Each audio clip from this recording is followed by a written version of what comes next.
एक अग्नि की बहुत बात होती है जी। या so how do you look at Agni, कैसे हम उसको यूज़ कर सकते अग्नि हैं is to encourage motivate our self and also कि कैसे हम उसमें कैरिड अवे ना हो जाएं, या what is that element as per Agni के बारे में जो उसका सिग्निफिकेंस बताते हुए जो श्लोक है, दैट सर्वे रोगाः जायन्ते अपि मंदग्नौ, सारी बीमारी होती है अग्नि मंद होने से। मंद होने से, मंद मंद मंद यानी dim. All diseases manifest when the digestive fire is dim. So कई फैक्टर्स हैं जैसे डिम करते हैं और कई फैक्टर्स से, इनफैक्ट अगर आप देखेंगे तो आयुर्वेद के लिए अग्नि उनका सबसे सेंट्रल पॉइंट है। हम जब सीख रहे थे तो हमें एक चैप्टर था काय चिकित्सा, कायाकल्प और ये सब शब्द आपने सुने होंगे। काया मतलब बॉडी, काया का एक मतलब है बॉडी, लेकिन काय is another word synonym for अग्नि। काय नाम रूप धातु अग्नि, यानी काय चिकित्सा यानी अग्नि की चिकित्सा। हम नहीं कहते क्या लोगों में कि यू नो व्हाट, आपके अंदर फायर नहीं दिख रहा है। किस फायर की बात कर रहे हैं हम? ये फायर का कई स्थान है, कई जगहों पे रहता है।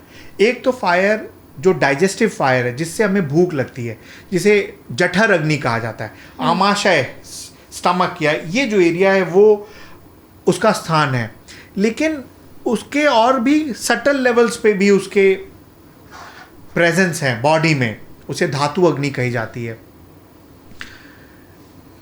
ये अग्नि के डिम होने के कई रीजंस हैं। अंडर नरिश्ड होना, या सिंपल 3-4 शब्दों में तो उसे कहा गया है कि अधशन, यानी कि इनअप्रोप्रिएटली खाना, बहुत ज़्यादा क्वांटिटी में खा लेना, इनकम्पैटिबल फूड्स को खा लेना, इसकी समझ ना रखना, बहुत ज़्यादा गैप करके खाना, या इकट्ठे ही। कई बार लोग सोचते हैं कि मैं नाश्ता भी नहीं करूँगा, दोपहर का खाना भी नहीं खाऊंगा, शाम को एक साथ मैमथ मील कर लेंगे and they feel that they are rewarding themselves, क्योंकि मैंने दिन भर से तो वो भी अग्नि को डिस्टर्ब करेगी। तो to not eat food in the right proportion, right combination, right order and the right time will disturb your Agni. So इन सारी चीज़ों में जो भी माइंडफुल होने लग जाते हैं वो अपनी अग्नि को प्रोटेक्ट कर लेंगे। Fasting, langhan is one of the fantastic ways of working on the Agni, but provided you know what is your prakriti. I mean, I'd love to get into this क्योंकि ये फास्टिंग एक बहुत बड़ा सब लोग बोलते हैं IF, intermittent fasting, right. I mean, I think it's one of the biggest trends. अगर Gen Z में देखें, उसमें देखें कि हम intermittent fasting ये एक्चुअली ट्रेंड नहीं है।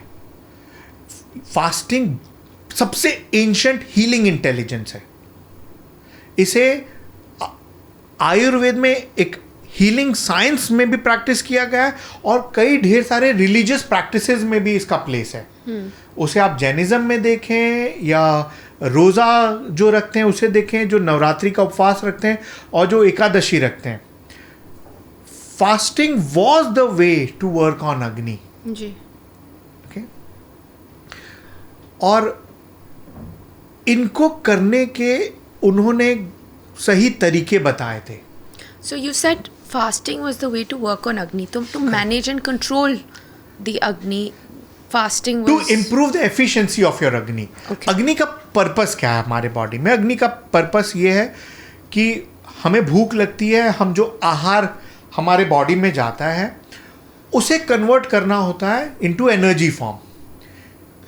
लेकिन कई बार कई रीजन से, मान लीजिए जो आपने खाया है, जो आपने आहार लिया है, वो आपके बॉडी में अंदर जाकर के पूरी तरह एनर्जी में ना कन्वर्ट हो और वो रह जाए।